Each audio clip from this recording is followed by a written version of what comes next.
Hey, what is up, my YouTubian subscribers? Secured here to do my review on RWBY Volume 5, Chapter 8, Alone Together. Now we're halfway through the volume, and I'm begging you, Rooster Teeth, please let the good guys win for once. It's been literally three volumes since the good guys have won.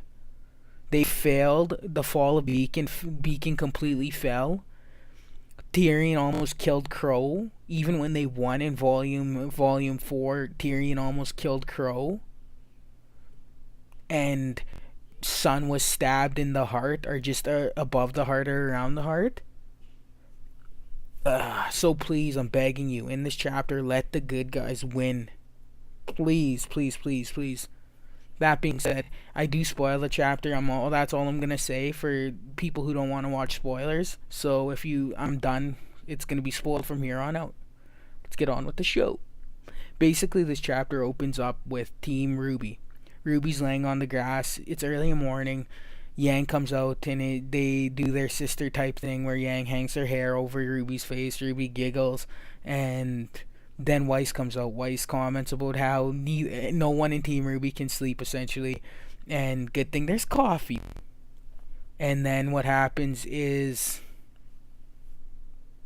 this is it, man. This is where we begin to get the Bumblebee shippers. Now, the Bumblebee shippers are gonna love this episode, because my first reaction was literally, they're gonna confirm Bumblebee in this chapter.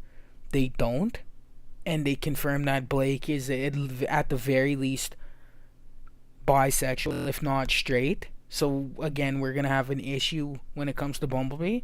That being said, basically they begin to talk, and RWBY makes a comment how she wishes everyone is around, and not just like Juniper, but everyone. Weiss, Blake, Yang. And when she says Blake, Yang turns on RWBY real fast with the quickness. She's like, well, she could have been here. And Weiss goes, what's that supposed to mean?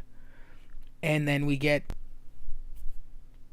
Yang's meltdown. Basically, Yang snaps, says, yeah, she chose to run. And then Weiss says, calm down. And Yang snaps on them. RWBY and Weiss, her eyes are glowing red. And she's like, don't tell me to calm down.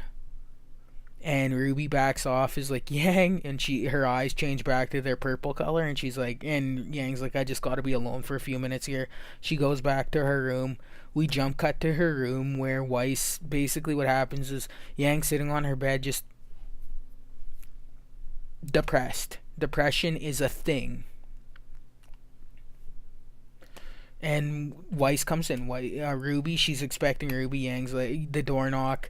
Yang goes, RWBY, I don't want to see you. Just give me a few minutes alone. Not gonna happen. Weiss comes in and she sits down. And she sits there quietly. And it's like 10-15 seconds, probably just nothing. And what ends up happening is Yang finally breaks down. And she admits she has abandonment issues. She's like, you don't know what it's like to be alone. She says that to Weiss. Arguably, if this was RWBY, I'm so glad that the writers didn't try to use the bond that RWBY and Yang share because they're sisters. No, they chose a perfect character here. Weiss doesn't know loneliness. I'm sorry, but have you listened to her songs, Yang? Loneliest of all, anyone? That being said, Yang says, you don't know what it's like to be lonely. You've always had a big family. You've had recitals, you've had concerts, you've had dinners. You don't know what it's like to be me. And then Weiss says, yeah, you're right. I don't know what it's like to be you, but I have a different kind of loneliness. When I was 10 years old, my father finally told my mother that he only married her for her name. And I think a part of my mother knew that was true, and that she's always known. And I know that a part of me even believes that I always knew my dad didn't love my mom. And then we begin to get some of the shitty parts of Weiss's backstory, the really just heartbreaking stuff. Basically what happens is, during her 10th birthday, like she said, Jacques tells her mom that she only married her because of her name. And then Her mom starts to drink. It starts small, and she's still trying to be a good mom. She still shows up for Weiss's recitals, but on different balconies opposite sides of the stadium to what where Jacques is. And then it gets worse. She stops showing up for Weiss's recitals, and what was starts as a glass of wine here and there begins to become a bottle of wine here and there. And then we cut back to, well, we go back to Ruby or Weiss and Yang, and basically what she says is, yeah, I don't know your type of loneliness. I don't know that complete and utter loneliness that you felt when your dad checked out, when your dad and Ruby couldn't even talk to you. I didn't know that, not at all. But I do know loneliness, and I know it's a different kind, but it's just as valid. And then Weiss addresses the Weiss and Yang, or Weiss and Blake are foils to one another. If you haven't watched the show, Weiss and Blake are foils to one another. You have essentially, they have a very very similar backstory, very very similar upbringing, with Weiss being a Schnee heiress, and Blake being what's essentially the menagerie princess.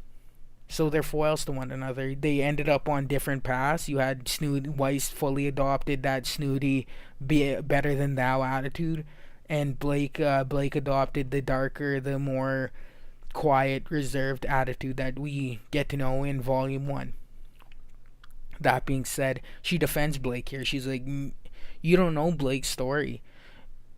Blake spent so much time trying to keep us out of her life that when her life came to her, Adam, chink, something happened. Something terrible happened, and she just couldn't handle it.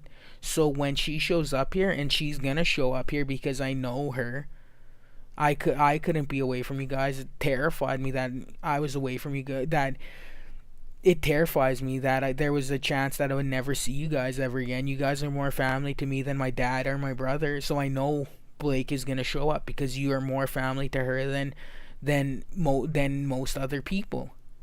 So when she shows up, I'm gonna be supportive of her. I'm gonna get her side of the story, and then we cut away to Blake, and oh, I'm so happy. This is Blake's writing at its most sharp. It's been so long since I really, really thoroughly enjoyed a Blake focused chapter. And it begins with Blake finding a note from Ilya that says that to meet her in a dark place because they need to talk. And then what happens is, before she can leave, Sun shows up, and a lot of people the Sun haters can't hate on him in this moment because this is excellent. Basically, he goes up to Blake. Hey, we gonna go to the nocturnal section of Menagerie because we still got lots of recruiting to do. And then Blake says, nah, just go ahead, I'll meet you there. We then cut away to Blake in an alleyway with Ilya. And this is Blake's attempt at redeeming Ilya, and it fails spectacularly. It fails massively, massively bad. Basically what happens is Blake is trying to tell Ilya she's not violent. Violence isn't the way. And Ilya replies with, "Yeah, it is. It may not be. It's there's one thing universal, and that's fear." And then what happens is Ilya and Blake is taking out the bat faunus from the last chapter with Blake, slams into Blake's back, knocks her to the ground, separates her from her weapon. And then we meet three other faunus. One looks to be some kind of lizard faunus, and or two other faunus. One looks like a lizard faunus. The other is Sister Trivia, who is a spider faunus. She's legit Spider Woman. She fires a web from the palm of her hand, catches Blake with it, and then we get into Ilya's dark side. Basically, Ilya just goes ham on Blake for a few minutes, like verbally. She doesn't attack her. She basically says that for everything, Blake didn't know Ilya. That she's always been this type of person, that had she not spent so much time pining with Adam or falling in love with Adam, she would have seen that. And then we get confirmation that Ilya is at least a bisexual. We confirm that Ilya, all those theories that Ilya and Blake were a thing before, deconfirmed in this chapter. But it was one sided. It's very very similar to how Blake and Sun started, where Sun really just pursued her hardcore, and actually maybe not, because we don't know the core dynamic of their relationship, but we get understand that they're foils to one another. That Sun and Blake's relationship foils that of Sun and Ilya's, or Ilya and Blake's relationship. That maybe had Ilya been like Sun and pursued her a little bit more strongly, Ilya might have been able to woo Blake over to her. That being said, Ilya's like, yeah, you spent so much time with Adam, looking at Adam, that you forgot about me. You didn't see the type of person I was, and it hurt me because I wanted you to look at me the same way you look at Adam. And then Ilya's scales turned pink, like her freckles, I should say, turned pink, pretty much confirming, yeah, she really did love Blake at one time. And I'm loving this because it adds a dynamic to Blake and Ilya's relationship that wasn't there before. It's interesting that we get our first LGBTQ character who's not. They just throw it out there. I'm glad. I don't feel like lesbian, gay, bisexual, queer. I don't think those characters should be treated any differently. You just need to casually throw out, oh, Ilya's bisexual, or oh, Ilya's a lesbian, whatever. That doesn't change the fact that Ilya's a fucking bitch who's attacking, who's orchestrating an assassination attempt on Blake's family. Nah, doesn't change anything. She's still a bad person just because, like, a lot of times we'll get this almost shield for LGBT characters that I don't enjoy. I think that you should treat every character fairly. I think that if a character is a bad character, a bad guy, or a bad girl, that doesn't change when they're revealed to be LGBTQ. No, it doesn't. Yeah, she's heartbroken. Yeah, it stung that Blake didn't ever look at her the same way that Blake looked at Adam, and that how she looks at Sun, which makes sense that she would go for the kill on Sun. That adds a dynamic to that fight that wasn't there before. And then Ilya. So yeah, I enjoyed Ilya's characterization in this chapter. That being said, Ilya then drops a bomb. She's like, Blake says, "What, you think killing me is gonna change anything?" She's like, "Nah, but killing your parents, they're holding back the fondness." And Blake freaks out. She's like, "No, you are not doing that. I won't let you." And then Ilya says, "Yeah, I know. That's why we're sending you to Haven to see Adam." And then she's like, sister, or trivia or something, Rivia, some name, I forget the name. Well, the second Faunus, the second new Faunus, goes with Ilya to assault the Belladonna household, while the two are gonna take Blake to the docks. We get the Bat Faunus and Sister Triva, who are gonna take her to the docks. And then I'm so happy. I am this honestly. It's poor writing. It's similar to what happened if you haven't watched Frozen ever. In Frozen, there's a scene where Anna knocks over Hans, knocks him into a boat, and when the camera pans away from camera pans to his face, you see a love struck look on his face. It's similar to that. It's because basically Blake says now, and then Sun drops out of the sky, knocks down the Bat Faunus, knocks down the frickin' Spider Faunus, and then Blake knocks out the Spider Faunus with one punch. And she's like, "We gotta go. You heard him. You heard Ilya. She's attacking my family. Call the police. I'm gonna call my mom." And then we cut away to the Belladonna household, where it looks like the Belladonnas are holding their own. And that's why I was saying at the beginning, please let the good guys win. Ghira probably is gonna die. I don't want him to. I don't want anyone in the bell. I just want the good guys to win here. I want the good guys to win, and the simple fact that that's what I'm talking about. Basically, Blake's mom is in the house in a shootout. We then cut away to Ghira. Now Ghira is fights about this the way you would think 7 foot, or well, not 6 foot, like 6'5", something like that. How you'd imagine a 6 foot plus dude built like a fridge would fight. He catches one of the White Fang members' legs, casually throws him across the room, and is just laying into these faunus like they're nothing to him. And it makes sense that he's the chieftain of Menagerie now. He's just so much bigger, so much stronger, so much faster than these faunus. They and then Finnick and Corsic show up. Corsic and Finnick show up, and man, he rips off his shirt, unleashes the claws, and roars like a frickin' panther. And I hope he wins this fight. Hopefully he wins this fight.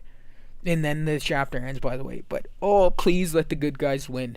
I'm sorry, but there's a point where the good guys the bad guys can win a lot in order to keep the drama with the show. But there's a point where the good guys need to win, and this is your opportunity. The White Fang, Corsican Finnick, the peaceful White Fang of Menagerie, attacked the chieftain of Menagerie. Now, with the police going to show up at the Belladonna house, we have Corsican Finnick on the scene, Ilya on the scene, and the Bat Guy on the scene. So we have the major players of the White Fang in Menagerie all in one place. So please, just let the good guys win. I'm begging you. Don't kill another character off just to create drama in the show. Why? Because honestly, it wouldn't. Blake has a history of regressing when shit goes wrong. So please, she's gone through so much character development. Please don't hit the reset button on her. I'm begging you. I'm begging you, Rooster Teeth. Just let Ghira win this fight. Maybe injured, similar to Sun. Maybe he can't go to Haven with them, but please, please, please let him win this fight. I hope you enjoyed the chapter. I thoroughly enjoyed it. Securge, signing off.